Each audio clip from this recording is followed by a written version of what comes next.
we do have now the funneling of guests coming in now. Yes, the guests are just lining up. And this is one we're really pumped to talk about. We Brandon are, Sparks. for sure. He got us excited last night. Well, at the Guild. There you go. Brandon, how's it going, man? How excited are you for today?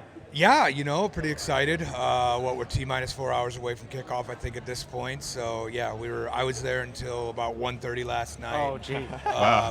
What most people would call micromanaging, I call strong leadership of the crew that was flipping it from soccer. But, yeah, no, it would be exciting, especially, like, here and the rugby culture and community that exists here. Like, you'll be hard-pressed to find anything better in the country than right here. And last night we were speaking to you at one of the events, and you brought up some innovation that could possibly be happening next year. Can you share any of that with us? Yeah, so, a lot of credit needs to go to the team that I get to lead. Aaron Castro, Amy Valenta, David Wilkinson, Kevin Battle. Those people, I came in, and it's easy for me as the captain to be like, this is our true north. We're going to go there. We really want things to become more fan first. Yeah. Make it accessible, make the rugby more accessible, easier to get to for everybody involved. But additionally, if you look at the macro issues that are occurring in global rugby right now, there's a TMO issue. So we're looking at some pretty innovative things come 2026, led by David Wilkinson, who's phenomenal to work with, and we're lucky to have him as our director of referees. Yeah. And then some, unique Americanisms, if you will, technology-wise. I don't want to. Some people don't like that. Yeah, I'll tease it, but I'm not going to break the news all the way. Okay. Well, in terms of that fan involvement, I think there isn't any better reflection of that than what we've experienced here yesterday at the Fan Festival. Obviously today with fans kind of pouring in here. I mean, talk about this weekend and the build-up to the championship today. It's more than just the 2 o'clock kickoff. It really has been, it sounds like, for the league to get people to buy into a weekend of festivities. You've seen it now in hand. I'm sure you guys have been working away and been pumped up for today. How fun has it been? I mean, a lot of credit needs to be given to the commercial team led by Lucas Reed, who's the new CRO here. Yeah. He brings a lot of experience from USA Hockey as well as the Dallas Stars.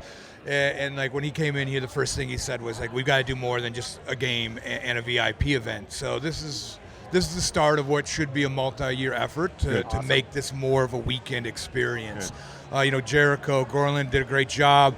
Danielle Bassetti is really the superhero behind all of this weekend. So everything that anybody's going to get to experience in an MLR touch point today, credit needs to go to all of them. I've got the easy part. I just got to make sure rugby is played. The rest of the team has done a phenomenal job all week doing this. Yeah. And before you jump in, Matt, I'm sorry. We mentioned it earlier, actually, how welcoming everyone's been for us. Yeah. Right, just what can we do for you kind of thing, and it's just been a joy for us, and I know the fans are feeling it as well from everybody. Yeah, 100%. Like the RIFC has been phenomenal. Yeah. It is the most welcoming stadium I've ever worked in, globally. Not even just in America or the MLR. I'll say globally in my experience. And they gave me a walkie-talkie today. I didn't ask for it. They also gave me a key card that gets me into all the rooms. I was like, guys, I really appreciate this, but I don't want this level of responsibility of your brand new stadium. Don't want to break it. Yeah. Exactly. Break it, I bought it, I guess. So, yeah. So, the finals and this event is a great way to kind of put a bow on a great season that we had. And we were talking about it earlier of the parity in this league. Everything was just made to be one of the best seasons that we've had in the MLR. I wanted to get some of your thoughts as we look back on the year. What were some of the great things that you thought happened this year? What's your kind of reflection on the season that was for the MLR? Oh, that's a great question. That's a great question. So you guys understand the transition to me into this director of rugby role. I didn't take over until week 4. Yeah. A lot of credit needs to be given to Nish, who I've taken on part of his role, but he gave me a really good platform. I mean, some of the bigger points is let's talk about the parity this year. Rolling into week 17, 9 of the 11 teams are still alive to do something, which was an incredible feat. That's important because it makes it exciting for us. There's also some things everybody, there's a bunch of rabble-rousers, and, I lurk on the old Reddits, all right? I follow the Tweety Birds, all of that, the Tiki-Takis, and, there was a large cry from the community about the number of scrums, given the scrum laws. I'm happy to report that there's been more scrums this year. Wow, okay. So, breaking news, the internet was wrong. But yeah, well, the first time that doesn't ever. happen. But I mean, overall, like, you're seeing somebody like Houston that's finally back in the final, which is good for entertainment value. Like, they've got a great story with the players there. Like, Pote Human is probably one of the nicest human beings I've ever met. I told him a cemetery joke yesterday when I was driving him to the hotel. God. He laughed hysterically. It wasn't that funny of a joke, and I appreciated him for that because the youth in the car rolled their eyes pretty heavily. There you go. So. Our next guest is here. He's lurking off camera. He's staring at me right now. And a man who is the myth, the legend. A man who has spoken to a few microphones. There you go. I love it. I first want to say that we talked at the Dallen beginning of Stanford, the show that we've been meeting a lot of people who have been talking with virtually over social media. Yeah. And we've been talking a little bit back and forth with Dallen. It's great to Great meet to see you. man. Great to meet you. Thanks for having me Legend. on. Yes. Fantastic. Love what you guys do. Love it. So Thank you. Appreciate Same it. here. Appreciate it. Yeah. So. What is your role this week, and why are you here? So firstly, I used to live in Providence, Rhode Island. That's right. Yes, Okay. yes. Close, So my wife and I, we lived here for a couple of years just after the pandemic time period. And then it is amazing when MLR announced that Rhode Island's going to be the host, so we thought we got to come back. My wife and I were in Portugal for a couple of weeks. I was an ambassador for the Algarve Sevens, and we came via New England to see her family afterwards. And MLR said, okay, well, can you do the Eastern Conference final at my old fortress, Quincy, of course, as you know well. And then, I'm doing sideline again today with the crew, which is really cool. So the thing about the broadcasting is normally in MLR season, you're remote. And so you don't really get to be amongst it all and be live. So being sideline and working that role, I love it because you get to interact with everybody before and afterwards, which is so cool. Let's reflect on this season, Dallen. I mean, it's been... We say, and I don't think it's a hyperbole to say that this, in our opinion, has been the best Major League Rugby season to date. Great, yeah. We talked about the parity. We talked about it really felt like any weekend was any given team could win. Being in the thick of it, what was your kind of thoughts on 2025? I think you're so right. The fact that if you look at the win-loss record during the season for the teams tells you the story, which is, as you said, on the day, anybody can beat anybody. And I think when you get to that kind of level of competition, that's when a league does really well. You never want to have a situation where you're going in where you know a certain team's going to win. And that's kind of why I love the sevens. Because sevens, you don't know who's going to win. And the same is for Major Rugby. So you're going to ask me later, who's going to win today? Honestly, I can see Houston winning. I can see New England winning. And so that's interesting, isn't it? We're scratching that off of our list of questions. No one's going to answer that, honestly. It's not like you're going to say, well, obviously, Houston by 3. Well, listen, the other thing is also, when asked about predictions, my wife says to me, you better not predict anybody else against New England. And so we had a few drinks in Newport just down the road on the waterfront during one of the sunsets, and I said, listen, who's going to win? And she doesn't even know MLR at all, really. But she's like, well, who's playing? I go, well, it's New England. She goes, they're going to win. There you go. Of course. Well, she's from the area as well. So have you been to Westport? Did you get over to Westport? Yes, exactly. Yes. We went to Westport recently, so we've been cruising around. It's just great to be back. And this time of year is so lovely. Of course, the fall's another great time. So just honored to be here, and I just can't wait. Yeah, so I mean, I got to start. The nicknames you come up with are some of the best nicknames. Ryberg, what was it with the quadricep with quadricep eyeballs. with We have that cut on our show that we say all the time. Yeah, and we love it. But I want to ask, so all your experience kind of broadcasting sevens, and then your experience now with the MLR, how does the fan base or your experience here versus sevens versus MLR, how does that compare? And what do you see as almost like an opportunity for the MLR? Because sevens was obviously a huge global experience and global sport. Yeah, that's a great question. So, I've been involved for about 20 years in rugby here in the US, and the first question I got asked from my South African friends are, how is rugby growing there? And they only really see the on-field product. Yeah. And that's hard to judge, right? Because the women's and men's 15s side teams are obviously improving over the years. Right. The women particularly, of course. Yes. Sevens, bronze medalists, which is fantastic. Both teams are 2 in the world, so they see that. But what they don't see is the fan engagement on the ground, the community feel as well, which I think is so impressive. Right. That's one thing I've noticed in all the different cities I've been to and travel, is that you meet people that may have only learnt about rugby last month or a year ago and are obsessed with it. The young kids are throwing the ball around and also obviously saying, pretending to be Alona Ma or whoever the star is that they're watching. And I think that's exciting and galvanizing the community. And even here, we're now in Pawtucket, Rhode Island. I'm walking on the streets and they're like, oh yeah, you're going to that thing later, the rugby thing? I'm like, yeah, I'll see you there. So it is really exciting and amazing to see that take off. And with Rugby World Cups coming here in 2031 and 2033 and the Olympics before that,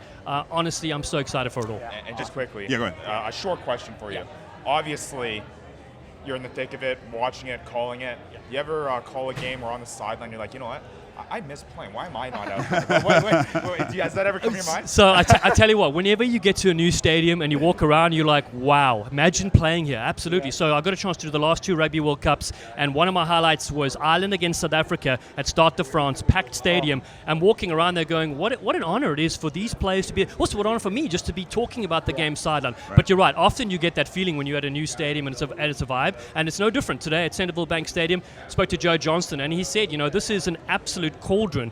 When you walk in there, he says, if you don't get fired up for rugby, you're in the wrong sport if you get to that stadium. Well said. It's well known. Obviously, this is somewhat of a home match for New England. Yeah. And you're in your travels, as I mentioned, Seattle does a great job with fan involvement. Yeah. San Diego, New England, obviously. Talk about others that really have stepped it up, and maybe things you've seen. Do they have post-game concerts? What are they offering? Yes, that's a great question. Utah does a wonderful job. I got to be there a couple of times. Houston was fantastic. Yeah. Los Angeles is improving their fan engagement.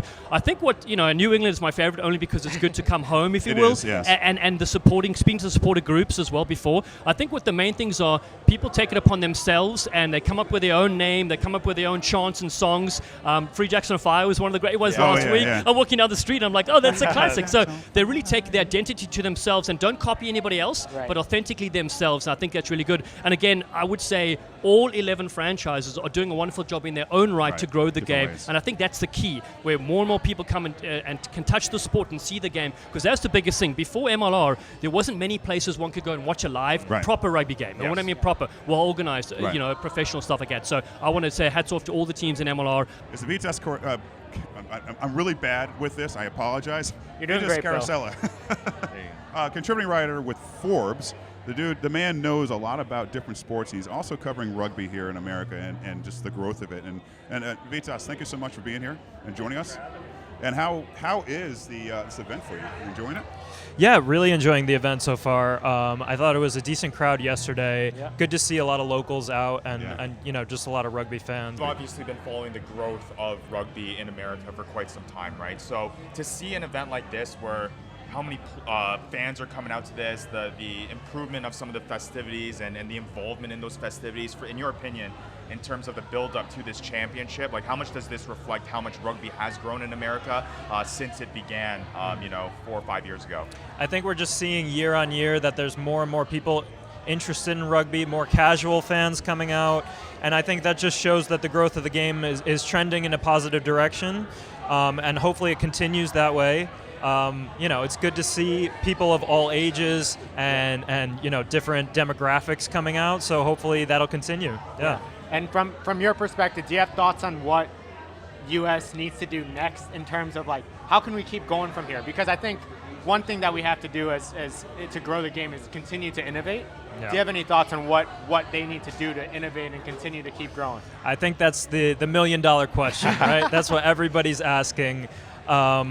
I think every fan would have an opinion on that. Right. Honestly, I think just continue driving the game, continue pushing in the grassroots as well. To have more fans, you need to have more people who are aware of the sport, know how to play it, love it from a young age. And so really pushing the sports in elementary schools, in after-school programs, in other schools, in camps and whatnot, is getting those people in the door early so that a 5-year-old kid will say, hey, I want to play rugby as opposed to basketball or football or alongside those sports as well. Right. And then obviously operationally there's a million different things that you can do. I think obviously bringing the World Cup here, having the Olympics here, having the Women's World Cup here, it puts rugby in the spotlight. And we have to capitalize on that while it's here, but we also have to build that. I mean, World Rugby, USA Rugby, they talk about that long runway to these events. Yeah. We need to make sure that we prioritize them and capitalize on them before they even arrive. 100%. Well, that was my follow-up, was the timeline. I know, again, to add on to the $1 million question, it's with the World Cup being around the corner. In your opinion, what is the successful timeline and how do you capitalize on that momentum to make sure that, we do maximize the growth within this 5-year span that we do have with the World Cup around the corner? It's a great question. And I think really it depends on what your expectations are. So I think, it'd be a question for USA Rugby, it'd be a question for World Rugby of what do you want from these World Cups that are coming here, from these Olympics? Do you want a growth in the player pool? Do you want a growth in marketing here in the U.S.? Do you want more franchises being, expansion of the league here? Like, what are we trying to accomplish? And then you'd have to build in those short-term objectives. I would imagine, I'm just speaking, from the outside looking in, we want some more clubs here, right? Like we want more teams in the MLR competing year on year. We probably want a better pathway for more talent. We also probably want to be able to attract high-level talent from around the world, right? Yes. Right. Like, what would it do for MLR if instead of a Ma'a Nanu, who's coming here at the end of his career, right. and he's been amazing, and I love Ma'a, but like, what would it mean if an Antoine Dupont was playing here, or a Bowden Barrett was playing here, or a Henry Pollock who's just breaking through in England? What if in 4 years he said, I want to go play in the U.S. as opposed to France or Japan or somewhere else? Maybe those are unrealistic targets, or maybe those are the targets we should be setting for ourselves. Right. Exactly. And during your writing and travel about rugby, are there certain parts of the nation that are maybe better at promoting the youth game or building from the academy younger level?